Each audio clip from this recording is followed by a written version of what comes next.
data-data mana? Kamu ngomong nggak sama saya tadi? Di data dulu kan? Nggak kan? Bilang nggak boleh kan? Apa kamu pegang-pegang? Kamu kena kasus kamu nanti kalau pegang-pegang saya. Saya nggak mau lakukan aktivitas fisik. Nggak bisa. Kita bilang ke masyarakat, begini pelayanan Mahkamah Agung. Begini pelayanan Mahkamah Agung. Sudah vonis Sambo nggak jadi hukum mati. Sekarang kita mau minta pelayanan di Mahkamah Agung kayak gini nih. Luar biasa negara ini ya.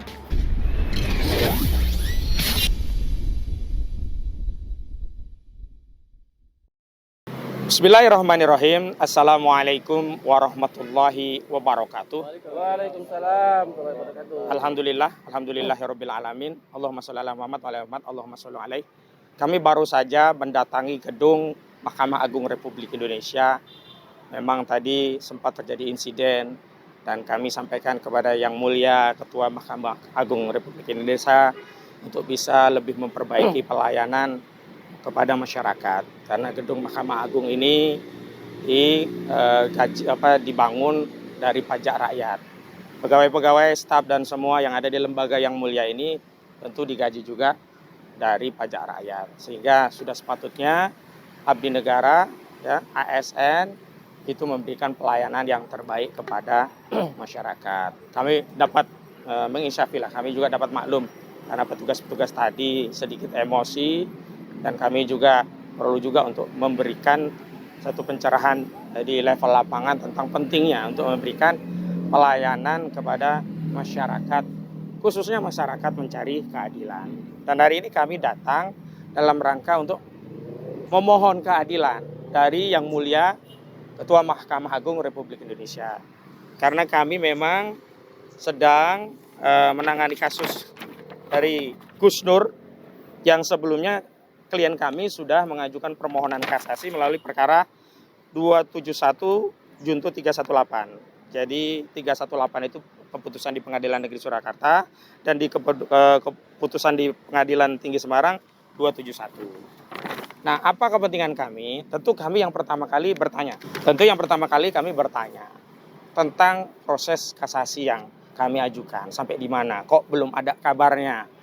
Verdi Sambo saja sudah keluar putusannya. Bahkan Verdi Sambo putusannya luar biasa. Bagi penjahat yang melakukan pembunuhan saja, Mahkamah Agung bisa menyelamatkan nyawanya.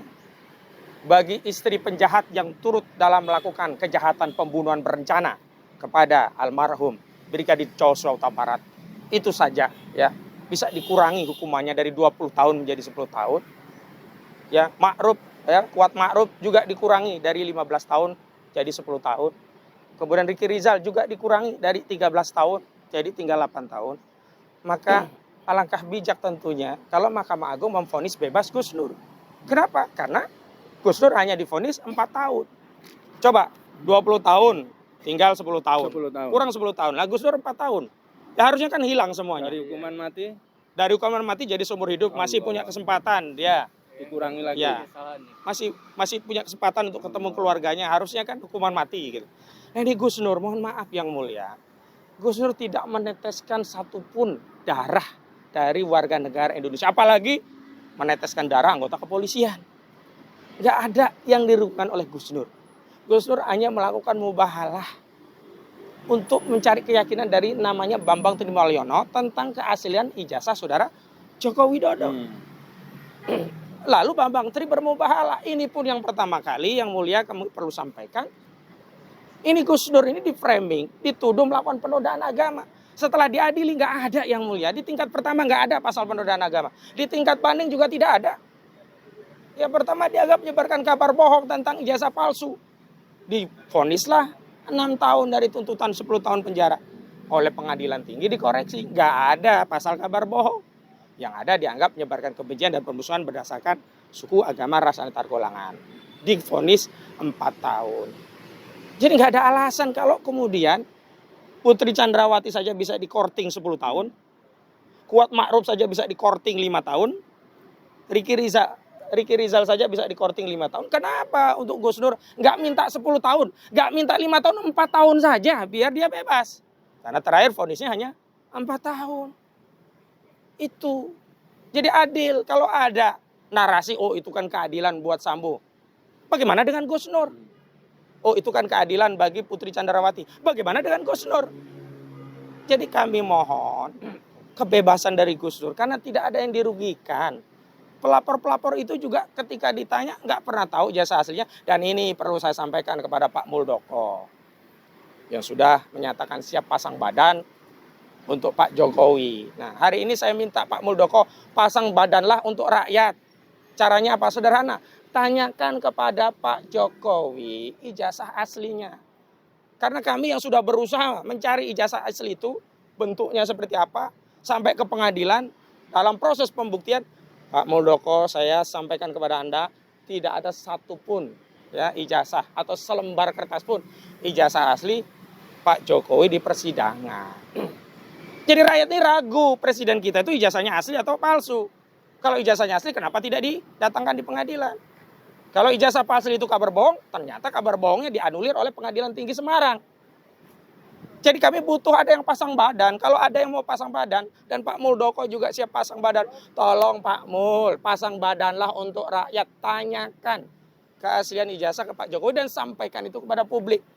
Ini kan tinggal setahunan lagi lah Pak Jokowi memimpin. Agar di ujung kepemimpinannya publik menjadi, oh ternyata ada. Hanya problemnya, ijazah itu nggak ada, bahkan di persidangan tidak ada. Lalu apa kerugian dari seorang warga negara yang menanyakan? Jadi nggak usah pasang badan untuk Presiden Jokowi karena ujaran Jokowi bajingan apa itu namanya? Bajingan tolol gitu loh. Pasang badanlah untuk rakyat. Dan saya ingin tegaskan sekali lagi, negara tidak dirugikan serupiah pun. Dan negara tidak akan merasa jatuh wibawanya kalau membebaskan Gus Dur. Terutama kepada Yang Mulia Mahkamah Agung Republik Indonesia tentu akan mewariskan atau menyampaikan legasi penyeimbang lah paling tidak. Legasi keadilan, oh ternyata Gus Dur pun dibebaskan. Jadi kemarin Putri Candrawati turun 10 tahun, masih bisa semacam dikompensasi gitu.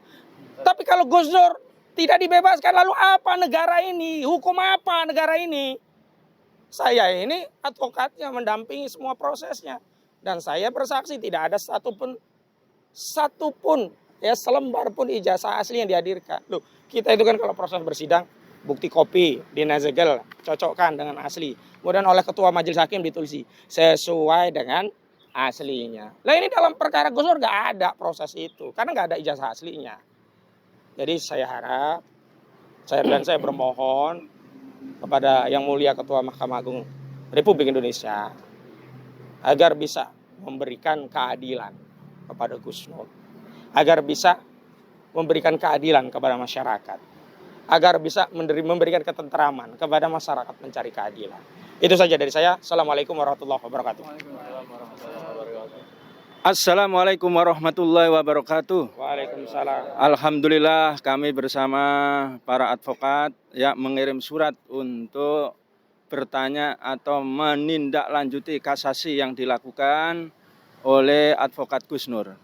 Ya, kepada Bapak Ketua Mahkamah Agung Republik Indonesia saya sampaikan bahwa ya skandal ijazah palsu ini ya skandal dugaan ijazah palsu ini adalah skandal yang paling besar, problem yang paling besar, karena sudah terbukti di pengadilan itu Pak Jokowi sebagai saksi utama tidak pernah hadir.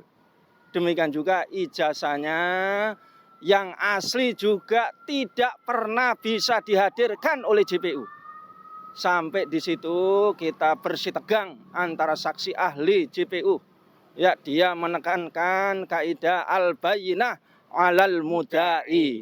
Barang bukti itu wajib bagi penuduh ya dihadirkan oleh penuduh dan di sini dalam hal ini adalah JPU.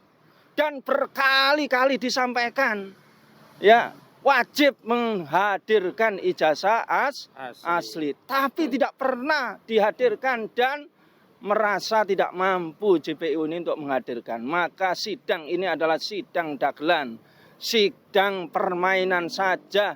Ini Pak Ketua Mahkamah Agung Republik Indonesia. Ya, sudah ditegaskan bahwa Gus Nur ini ya dituduh ya dia menista agama dengan mubahalah, ternyata tidak terbukti.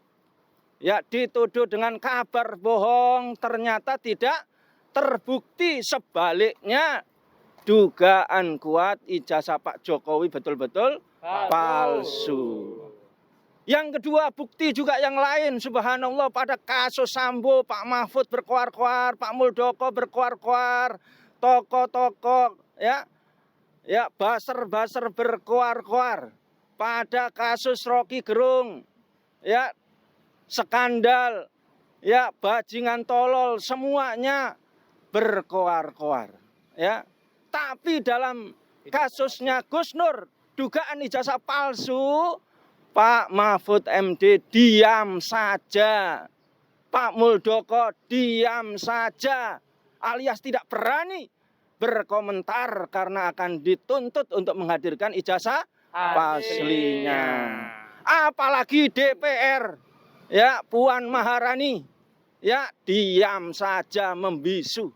Semuanya ini menunjukkan bahwa apa yang dilakukan oleh Gus Nur untuk menyelesaikan masalah, menjernihkan masalah, ya bahwa dugaan kuat ijazah palsu, ya ini adalah benar adanya, dan kalau ini benar adanya adalah minta maaf Pak Jokowi, selesai, jangan mengikuti bertobat, jangan mengikuti penjilat, jangan mengikuti baser, jangan mengikuti oligarki. Nah, ini sekali lagi Pak Mahfud, Pak Muldoko, Pak Luhut, ya dan juga ya menteri-menteri yang lain, ya. Ini adalah skandal besar ini. Yang terakhir yang disampaikan oleh Gus Nur ini agar bertobat dan kembali. Problem negeri ini bukanlah radikal. Bukanlah ulama, habaib, tokoh yang lurus yang ditangkap. Bukan itu, tapi musuh negara ini adalah asing dan asing, oligarki, rezim Jokowi yang menjilat ini Pak, bertobat Pak. Maka kami sampaikan, kalau ini tidak diselesaikan, akan terjadi permasalahan yang sangat besar. Maka harus segera diselesaikan, Gus Nur wajib bebas. Ya, sekali lagi Gus Nur wajib bebas. Kalau tidak bebas, maka cita-cita Pak Jokowi Indonesia ini maju di akhir kepemimpinannya. Indonesia ini akan maju. Maju ini hanya sekedar impian. Maju kejatuhan Jokowi, bisa yang terjadi malah. Maju hutangnya. Maju korupsinya. Maju kemiskinannya. Maju oligarkinya. Maju kebohongannya dengan ijazah palsu. Maka semuanya ini akan menjatuhkan Pak Jokowi. Maka tidak ada cara lain Pak. Jangan mengikuti para pengkhianat, para penjajah, dan juga para baser. Ya, bertobatlah. Itu adalah jalan satu-satunya dan wajib Gus Nur dibebaskan. Demikian yang kami sampaikan kepada Bapak Ketua Mahkamah Agung. Ya, semua rakyat Indonesia ini melihat dan mengadili ya perkara ini. Kalau ini ya tidak dibebaskan, maka akan menjadi skandal besar yang akan memporak-porandakan, ya, menjatuhkan marwah dari institusi Mahkamah Agung. Karena sudah menjatuhkan ya oknum-oknum yang ada di Mabes, sudah ya nampak kebohongan mereka. Demikian juga di Pengadilan Negeri Surakarta, demikian juga lanjut Pengadilan Tinggi Semarang. Nah, tinggal sekarang Pak ya hati dan iman Bapak ini. Ya, demikian yang saya sampaikan. Ya. Bismillahirrahmanirrahim. Assalamualaikum warahmatullahi wabarakatuh. Waalaikumsalam warahmatullahi wabarakatuh. Mungkin untuk yang kesekian kalinya rakyat bertanya kembali. Ya. Kalau saya sebagai rakyat, mungkin orang mengatakan baru satu orang, tidak mungkin mewakili rakyat katanya gitu. Tapi atas nama individu saya pribadi, ya, saya mengatakan jika kasus ini berlanjut, ingat Pak Jokowi gitu, kejujuran di dunia ini, terutama di Indonesia ini sangat mahal harganya. Saya ulang Pak Jokowi, ya, Anda masih beragama Islam, Anda masih punya iman, Anda masih punya moral, Anda masih punya etika, jujurlah Anda kepada kami rakyat Indonesia gitu. Kalau benar ijazah Bapak asli tunjukkan kepada kami. Tunjukkan kepada kami rakyat Indonesia gitu. Tapi kalau terbukti palsu, ya, dengan sukarela semestinya Bapak Presiden dengan segala hormat wajib mengundurkan diri dengan segera. Kalau tidak, ini menjadi akan presiden buruk bagi presiden-presiden berikutnya gitu. Kenapa? Yang ijazah palsu saja yang sudah dibuktikan di pengadilan bisa menjadi presiden. Apalagi yang tidak punya ijazah gitu. Yang palsu saja bisa jadi presiden, apalagi yang tidak punya gitu. Artinya apa? Negara ini ternyata tidak punya aturan. Ya, kita dididik dari SD, dari SMP, dari SMA sampai perguruan tinggi dengan etika kejujuran. Nah, saya mempertanyakan kembali gitu kepada Bapak Presiden, di mana kejujuran Anda? Kalau benar Anda punya ijazah, buktikan secara gentleman, buktikan secara kesatria gitu, ya. Jangan main sembunyi-sembunyi gitu. Kenapa? Satu kejahatan, kebohongan, ya, itu akan terbukti dan dampaknya sangat menyakitkan Bapak Jokowi. Mungkin hari ini Anda masih berkuasa, masih bisa menyimpan rahasia itu gitu. Tapi kelak, ya, Allah akan membukakan rahasia yang selama ini Bapak sembunyikan. Ya, sekali lagi kami ingatkan Bapak Presiden, ya, kalau Bapak tidak berani jujur kepada kami rakyat Indonesia, sungguh, ya, laknat Allah akan menanti Bapak Presiden. Ya, sekali lagi saya ulang, laknat Allah akan menimpa Bapak cepat atau lambat. Ya, jika Bapak masih terus menerus tarik ulur dengan kasus ijazah palsu ini gitu. Terakhir Bapak Presiden kami ingatkan gitu. Ya, kami memang rakyat kecil, tidak punya kuasa gitu. Tapi ingatlah, doa-doa rakyat yang terzalimi itu makbul. Langsung diijabah Allah Subhanahu wa taala gitu. Tinggal masalah waktu saja Bapak Presiden. Ya, kalau Anda masih berkuasa saat ini, itu hanya istidraj. Ya, Anda dilalaikan oleh Allah Subhanahu wa taala dengan kekuasaan Anda gitu. Tapi ingatlah gitu, Anda akan dihinakan sehina-hinanya. Ingat Bapak Presiden, saya ulang, Anda akan dihinakan sehina-hinanya. Demikian dari saya. Terima kasih. Assalamualaikum warahmatullahi wabarakatuh. Jadi gini, ironis sekali ya. Kasus yang sekarang saya jelaskan menimpa Sambo yang begitu dahsyat, Putri yang begitu dahsyat. MA memberi putusan mengurangi 10 tahun terhadap Putri. Ya. Istri dari Sambo. Yang Sambo dari mati seumur hidup. Ini dahsyat, luar biasa. Ada sebuah kejahatan yang jelas, yang pasti, ya. Dan ini membuat publik dan internasional meliput, ya.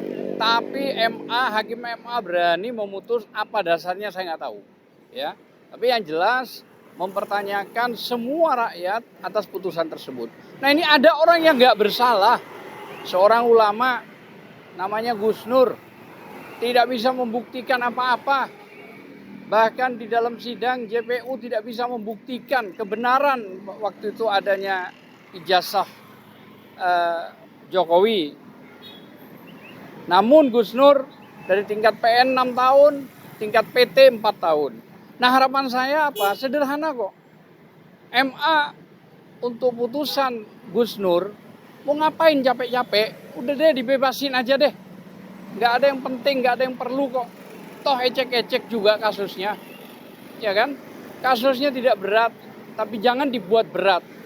Masa orang yang sudah menjadi ulama terus-terusan harus, ya, digencet, ya, dipaksa dengan putusan yang ngaco-ngaco gitu loh ya. Jadi harapan saya bahwa kasus Gus Nur ini sudah harusnya putusannya onslah, dibebaskan gitu loh. Karena memang apa sih pembuktiannya? Nggak ngerti saya. Ada perbedaan bergeser dari pasal waktu putusan PN naik ke PT sudah bergeser, dihilangkan itu Undang-Undang 1 tahun 46 pasal 14 itu dan atau 15 dimasukkan ITE. Nah, ITE ini siapa?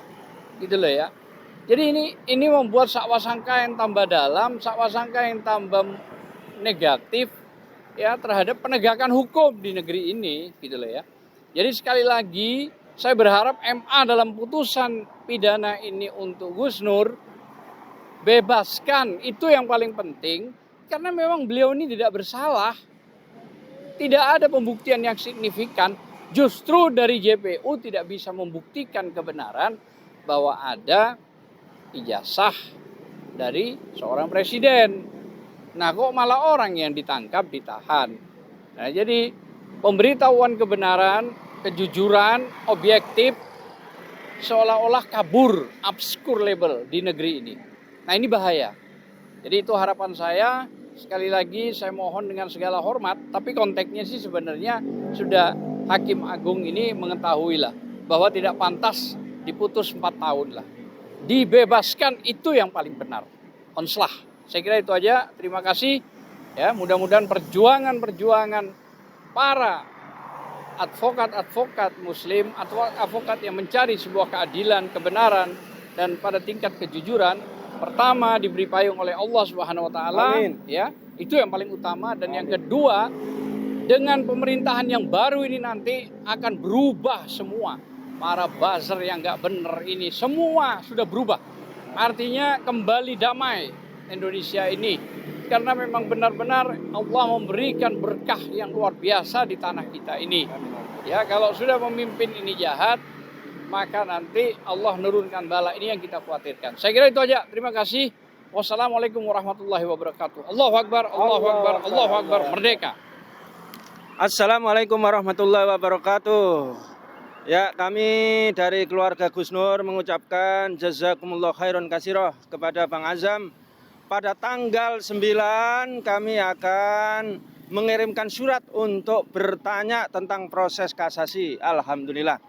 Seperti yang telah dijelaskan oleh Bang Azam dan juga kuasa yang lain, bahwa Gus Nur ini sudah terbukti tidak bersalah sama sekali.